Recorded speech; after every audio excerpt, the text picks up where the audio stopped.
أعوذ بالله من الشيطان الرجيم بسم الله الرحمن الرحيم الحمد لله والصلاة والسلام على رسول الله محمد وعلى آله وأصحابه أجمعين أما بعد السلام عليكم ورحمة الله تعالى وبركاته. Eң birinчиден барыбызды жоқтан бар кылып жараткан улуу жаратуучубуз Аллах субханаху ва таалага мактоолорубуз болсун. Андан кийин улуу жолбашчыбыз пайгамбарыбыз Мухаммад Мустафа саллаллаху алейхи ва салламга салам дуаларыбыз болсун. Бүгүнкү сиздер менен сүйлөшө турган темабыз мазхаб деген эмне жана мазхабты кармануунун зарылчылыгы туурасында сиздер менен сүйлөшмөкчүбүз.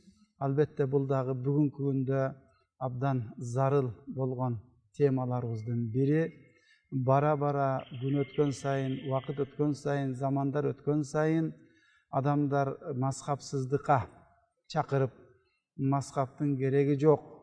Биз өзүбүз эле аят менен, хадис менен түз өкүм чыгарып алып жашайбыз деп адамдарды мындай туура жолдон мазхабты карманып келе жаткан бир мындай ынтымак раскештүү болуп, бир мындайча айтканда чогуу ынтымакташып эле тутулуп келе жаткан мазхабтарыбызды чанып, жана башкаларды дагы бул жолдон азгырып жатат. Ошол себептен мазхаб деген эмне жана кармануунун себептери жана зарылчылыгы боюнча бир аз сөз курайлык. Чындыгында бул мазхабты кармануу бир эле сөз менен айта турган болсок, бул өтө зарыл. Биз мазхабты мажбур түрдө, биз мазхабты кармаганга биз өзүбүз мажбурбуз. Биз ошол мазхаб менен жашаганда гана туура жолдо барабыз. Бүгүнкү адамдар айтып аткандар мазхабтын кереги жок, биз мазхаб менен жашабайбыз, Куран аят менен жашайбыз дегендерде өзүндө бир өзүнүн ойлоп иштеп чыккан формуласы, усул эрежелери жок. Ал мазхаб башчыларыбыздын ушундай усулдары болгон, формулалары болгон, эрежелерди иштеп чыккан, ошол өкүмдөрдү кантип чыгарат, кайсыл өкүм менен кандай фарз болот, важип болот, кандай болгондо арам болот, эмне себептен, мына ушулардын баардыгын алар иштеп чыккан. Эми бүгүнкү күндө биз мазхаб карманбайбыз, мазхабтын кереги жок дегендердин мисалын аалымдарыбыз китептерде баяндаган. Бүгүнкү күндөгү мисалды ала турган болсок, бийик чокулар, Эверест чокусу дейбизби, жеңиш чокусу дейбизби, дүйнө жүзүнөн адамдар келип, мына ошол чокуларга чыгып, ошол чокулардын эң үстүңкү туу чокусуна чейин жетип барышып атпайбы? Ошолор мурдагы ошол колунда картасы бар, компасы бар, жана ошондой жолдорду түзүп, керектүү жерлерге белгилерди, маяктарды коюп, атайын ошонун туу чокусуна чейин чыга турган жолдорду түзүп кеткен адамдар, жолдорду түзүп кеткен болсо, мазхаб карманбайбыз дегендердин эле мисалы кудду бүгүнкү күндө ошол тоонун түбүнө барып, максаты ошол чокуга, туу чокуга жетүү максат. Бирок колунда компасы да жок, картасы да жок, жол салуу эрежелери, жолдон дагы билими жок адамдар барып алып, жок, мен мына бул чокуга мурдакылардын салып кеткен жолу менен эмес, мен өзүм эле жол таап барам деп, ондой бир жол көрсөткүч компасы, жанакындай компасы, картасы, колунда эчтекеси жок, билими да жок. Аны кандай кылып жол түзүштүн жолун да билбей туруп эле, мынандай өзүбүз жол салабыз, өзүбүз жол менен кетебиз деп барып адашып калганга эле окшош. Удда эле ошондой мисал менен түшүндүрсөк болот. Ал эми мазхаб сөзүнүн өзүнө келе турган болсок, мазхаб деген бир сөз менен айта турган болсок, жол дегенди билдирет. Мазхаб бир жол. Ал эми бунун терминдеги маанисин айта турган болсок, истилахи деп коет. Истилахи терминдеги мааниси муштахид аалымдын Kur'an hadisten çıkargan hükümlerinin jıyıntığı. Mындайча aytkанда ошону жыйынтыктап tutkан жolu. Al mujtahid dep koyat. Mujtahid alım mına ошондой özü жол tutup ошол Kur'an hadisten hükümdördü aram, farz, vacip, sünnet, mustahab, ошондой эле aram, makruh, mustakarah деген hükümdör. Бұл farz bu, vacip bu, aram bu, adal bu, bardığın hükümdördü жол tutup берүү үчүн атайын Kur'an hadisten hüküm çıkarat da. Ошол Kur'an'ды okup ele biz bарын түшүнбөйбүз. Эгерде biz bugün özübüz Kur'an'dan hüküm çıkara turgan bolсок, анда Kur'an kolubuzda turat. Анда Kur'an'ды алайлык, mazhaptarga карабайлык. Анда hadisler turat. Hadisler de jat болуш керек. Алардын akılında, başında hadisler bari jat bolup turgan. Mına ошол jat болгон hadisten, Kur'an jat болгон, anın hükümdörü, tarixin, sababın nuzul, emne sebepten түшкөн, kaysil okuyага байланыштуу бардыгын жатка билген, ошондой эле өзүнүн усулдары, эрежелери да болгон. Ошолордон алып алган жыйынтык жолду бир мазхаб деп айтат экенбиз. Мына ошолор алымдарыбыз, мазхаб башчыларыбыз, бизде Имам Азам Абу Ханифа рахматуллаху алейхилер ушундай жолдорду түзгөн. Эми мазхабтын ээрчүү жолдорунун себептери, эмне себептен ээрчийбиз дегенде алымдарыбыз айтат, алардын өкүмдөрдү чыгарууда туткан жолдору эң мыкты, ынанарлык болгон. Алар ушундай жол тутушкан. Алар жол тутканда алардын жолу мына бүгүнкү күндө алымдарыбыз бүт андан кийинки миңдеген ошол 13 кылымдан бери, 1000 жылдардан бери алардын жолун тутунуп келаткан дакык, ынанымдуу, ишеничтүү адистер, муштахиттер да алардын жолун туура экендигин бизге тастыктап, ошолордун жолу менен кеткен, алардын жолу эң мыкты болгон ошол себептен биз мазхабты карманат экенбиз. Алардын ар бир маселеге жооптору бар. Эгерде бүгүн биз өзүбүз жол түзө турган болсок, мисалы бир мисал катары айта кетсек, Нух Мустафа Ал-Каунави деген алым өзүнүн китебинде да жазыптыр. İmam Azam rahmatullahi aleyhi 1.273.000 maseleni karap çıkkan eken dep. 1.273.000 maseleni karap çıkkanda bugünkü günde biz kança masele çeçe alabız? Kança maselege жооп таба алабыз? Kur'an kolubuzda turat. Mına hadisde okuyluk. Yok, biz жол анда erejebиz yok. Bizdin usulubuz yok. Bizdin formulabız yok işlep çıkkan. Oşo Kur'an'dan kantip hüküm çıkarabız. Kantip. Mına oşol sebeplerden biz oşol murdakı bizge dayar hadisten, Kur'an'dan жолдорду таап өкүмдөрдү чыгарып берген алымдарыбызды ээрчийт экенбиз ушундай себептерден. Ошондой эле 4 мазхабтын тең окуучулары аркасындагы ээрчиген окуучулар, шакирттери өтө көп болгон. Ал шакирттери дагы муштахид алымдар болгон. Алар ошолордун усулдарын, эрежелерин атайын китептерге түшүргөн. Göz алдыларында түшүргөн, өздөрү балким түшүргөн, шакирттери жазып турган, ооздор менен айтып турганда, алардын ошондой билимдерин китептерге түшүрүп, алар болсо Куранды да жакшы билип, пайгамбарыбыз Мухаммад саллаллаху алейхи ва салламдын хадистерин жакшы билип, ал коомго айтылган хадиспи, жеке адамга айтылган хадиспи, ал сахихби, ал даиф, алсызбы, же токумабы, аны айткан кишилер кимдер болгон, таква кишилер болгонбу, аны риваят кылган ошол хадистин санады, чынжыры пайгамбарыбызга чейин барып уланабы, же уланбайбы, олордун баарын алар не кылган, жатка билген, акылдарында билген. Ошол себептен алар бизге жол түзүп кетти. Биз ошол себептен алардын мазхабынын ээрчийбиз. Мазхабты ээрчүү себептери дагы башка себептери да көп. Мен бир кыска себептерин айтып өттүм. Алымдарыбыздын айткан кептери, алымдарыбыздын жазган китептери. Ошондой эле эми бул мазхабты кармануунун зарылдыгы эмнеде? Биз карманбай койсок эмне болот? Албетте буну кармануу өтө зарыл. Эгер кимдеги мазхаб карманбаган болсо, фикхи баш аламандык чыгат.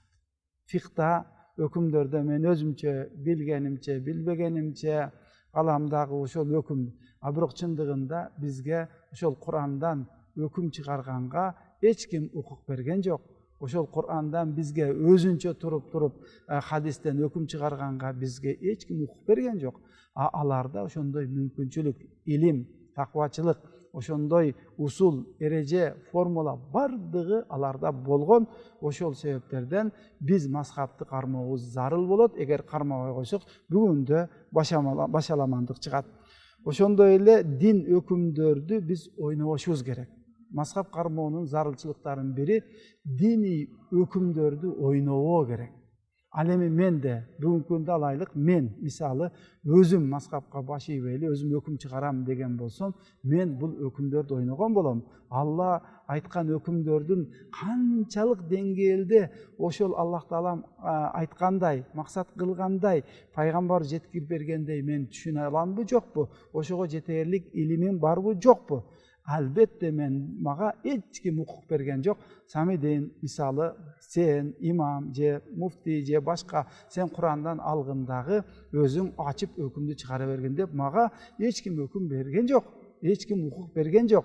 Ошол себептен дини эгерде мен өкүм чыгарып өзүмчө эле Куранды ачып алып туруп, мына мындай экен, мазхабка салбастан, ошол алымдардын жолуна, усул эрежесине салбай эле туруп алып туруп, мынандай хадис бар экен, мынандай аят бар экен деп, бул фарз болду, бул харам болду, бул адал болду, бул арам болду деп эле өкүм чыгара берген болсом, бул динди мен ойногон болом. Өкүмдөрдү, Алланын өкүмдөрүн ойногон болом. Ошондуктан бизде андай укук берилген эмес. Куран жана сүннөттөн өкүмдөрдү чыгаруу жана мына ошол имам Азам рахматуллахи алейхинин шакирттери бир заман өткөндөн кийин, пайгамбарыбыз алейхисаламдан алысташкандан кийин, сахабалардан алысташкандан кийин, табигиндерден алысташкандан кийин ошондой өкүмдөрдү чыгаруу оорлошо баштаган. Оорлошо баштаганы анын усулдары, эрежелери жок. Ошол сахабалар менен аралашып жашабаган, сахабаларды көрбөгөн, табигиндерди көрбөгөн, пайгамбарды көргөн, сахабаларды көргөн адамдарды көрбөгөндөн кийин буларда өкүм чыгаруу кийинки адамдарда оорлошо баштайт. Кантип чыгарабыз? Усулубуз гана, эрежебиз гана, формулабыз гана өзүнүн иштеп чыккан. Ошондуктан анан мажбур түрдө биз өткөн ошол алымдарыбыздын, муштахид алымдарыбыздын биз өкүмдөрүн ээрчий баштайбыз. Мажбур түрдө эле. Алардын ар бир, мисалы мен бүгүн өкүм чыгарайын деп Куранды ачып алып, бияктан хадисти алып келип алып отурсам, кайсы өкүмдү чыгара алам? Ал эми мазхабка кирсем, ал мазхабта ошол Кур'ан аятын, ого тиешелүү хадистерди, бардык илимдерин билген, маселенин бардыгын чечип койгон. Эмне маселе болсо, жана сөзүбүздө айтып өткөндөй, имам Азам рахматуллахи алейхини алымдарыбыз изилдеп тахкик кылып чыкканда 1.273.000 маселени карап чыккандыгы маалым болду. Мына ошондуктан биз бул мазхабтарды ээрчүүбүз зарыл, ээрчүүбүз, биз ээрчүүгө муктаж дагыбыз. Ошондой эле бул муштахид алымдарыбыз түзүп берген усул эрежелер формуласына, эрежелерге, формулаларга салып, андан өкүм чыгаруу ошол алымдарыбыз үчүн оңой болгон, кийинкилери үчүн ал оорлошо баштаган. Оорлошо баштаганда мажбурий түрдө эле ошол мурдагы чыгарып кеткен өкүмдөрдү, эрежелерди карап көрөйүнчү деп адам мажбурий түрдө эле мазхабка кирген. Ал эми пайгамбарыбыз заманында пайгамбарыбыз өзү жол көргөзүп, өзү айтып, кандай суроо болсо пайгамбарыбызга кайрылып турган. Ал сахабалардын арасында илим болуп кала берди. Андан кийин табигиндерге жетти. Андан кийин адамдар табигиндерден кийин, табигиндерден кийин өкүмдөрдү чыгаруу, Куранды түшүнүү, хадистерден алысташып калгандан кийин хадистердин бардыгын ошолор билгендей билбегендиктен анда өкүм чыгаруу оорлошо баштаганда мажбур түрдө эмне кылат экен? Мазхаб башчыларыбыздын чыгарып кеткен өкүмдөрүн ээрчүүгө ал адам өзү мажбур болуп калат. Заман өткөн сайын такыбачылык азайып, абал оорлошуп, бузукулук көбөйгөндүгү үчүн дагы биз мазхабтарды ээрчийбиз. Бүгүнкү күндө мисалы инсандардын, адамдардын Кудайдан коркуусу, такыбачылыгы кандай? Ошодо өкүм алып чыгарып атканда эрежеси барбы, усулу барбы, ошондой эле формуласы барбы өзүн иштеп чыккан? Алардын иштеп чыккан формуласы бар эле. Бунуку барбы, жокпу? Ал эми жок болсо, кандай кылып Кудайдан коркуп өкүм чыгарып атабы? Ошол чыгарган өкүмү катабы, туурабы? Аны ээрчигенге аркасынан ээрчисеңер болот деген аркасында үммөт барбы? Misалы İmam Azam rahmetullahi aleyhin jolun tutungan, İmam Azam mazhabын tutungan ümmet var. Bugünkü günde alımlarımız aytıp atat.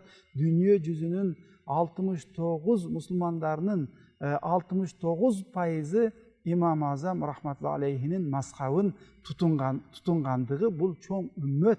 Andan keyin bu ümmet jönele karapayım el üçünçe erçip atsa, anın içinde ming degen mujtahid, eng jogorku denggeldegi usulu var, erejeleri var, alımlarыбыздагы ошол mazhablarga mansup, taandık bolgon akvalda alардын jolun tutunup gelişti. Mazhabsızlıkka çakırgandar, mazhabtın gereği yok degenler, oşo mazhab tüzüp ketkendey usul, ereje tüzüp, jana adamdardın başın biriktirip bir jolgo salgan amali iş yüzündögü bir hiç kanday paydalı işlerin görgön jok hiç kim. Jana alardın arkasından erçүүгө hiç kim hukuk bergen jok. Alar bugünkü күндө ошо mazhabты карман багыla, mazhabtın gereği jok деп atkandarga, ana oşondoy kitepteriңер gana, ana usuluңар gana, oşonço İmam Azam rahmetullahi aleyh bilgençelik hadis bilgenin gana, oşonçoluk Kur'an bilgenin gana, oşonçoluk kıraatарды bilgenin gana. Emi bulardın bardığın koygonda dagı takvaçılığınçı. Muna oşol zamanında oşol adamdardın içindeki en ilimdüsü mujtahidleri dagı bolgon, takvaçılıkta dagı en aldında turuşkan.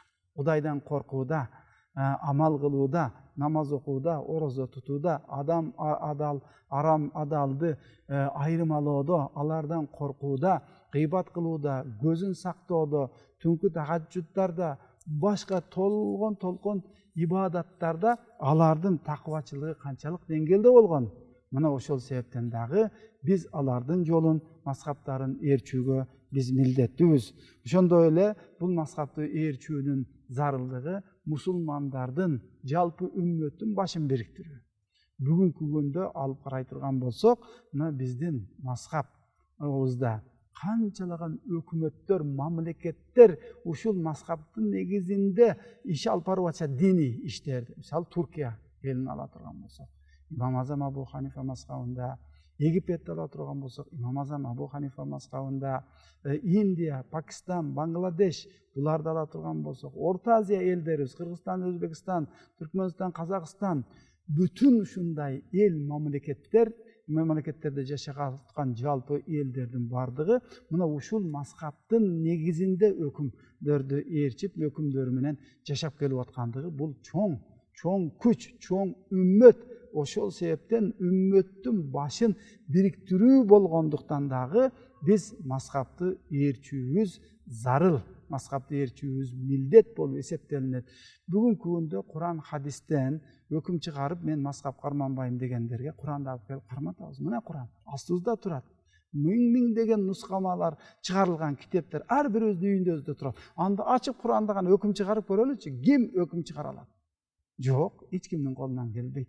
Alem oşolordun biz ökümdörдү karap durup bir ayatları düşünüp kalgan bolsok, bunu mazhab başçılarımız ne dedi eken, mazhabta kanday jol tuttu eken, bir hadis gelip kalsa tokto, bu fiqqa teşelүү masele eken, bunu fiqta bizdi mazhabtan ne dedi eken dep mazhabga salsak ele, al hadistin ökümü mындай çıkkan, bul ayattın ökümü mындай çıkkan, bul ayatка bul hadisти alıp kelgen, жүздөгөн hadisтерди alıp kelgen ekendigi bizge mualım bolot dagı mazhabtın zarıl ekendigini düşünөбүз. Oşonduktan urmattуу elim, jurtum, bul öte akıllı tereң işletip, mындай tereң ойлоно турган маселе болгондуктан, зарыл болгондуктан бүгүнкү күндө көбүрөөк айтуубуз милдет, көбүрөөк айтуубуз кажет болуп турган учур, бардыгыбыз mazhabты кармануубуз кажет, mildet mazhabsız eç jaka bara albayбыз, mazhabты кармануубуз зарыл экен. Биздин Orta Aziya elleri İmam Azam Abu Hanifa mazhabında 1000 yıllardan aşık jaşap kelip atабыз,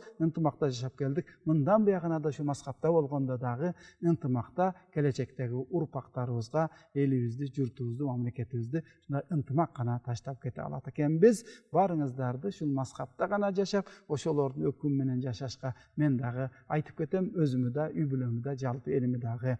Barıңızdarga iyigilik, bereke жақсылық қалайбыз. Ассаламу алейкум ва рахматуллахи ва баракатух.